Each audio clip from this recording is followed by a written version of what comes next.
Otsailaren 5ean estrenatuko dugun lana Arima izena du, Liam O'Malley musikariaren eta nire arteko kolaborazio berri bat da. Beraz, Amaia Lizaran dantza konpainiaren 6. lana izango da hau.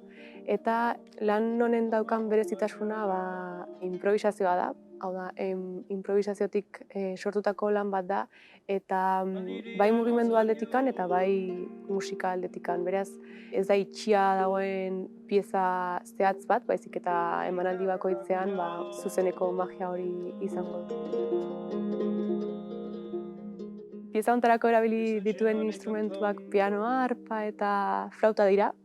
Ahotsa ere inportantzia handia daka pieza hontan. Beraren atmosfera musikaletatik abiatuta, estado fisikotatik iritsi gara mugimendura, eta horrek egiten du pieza berezia izatea niretzat. Lortu nahi izan deguna edo geneukan helburua izan aztarna bat uztea edo energia eternal bat sortzea eta bertan uztea eta ea publikori iristen zaion.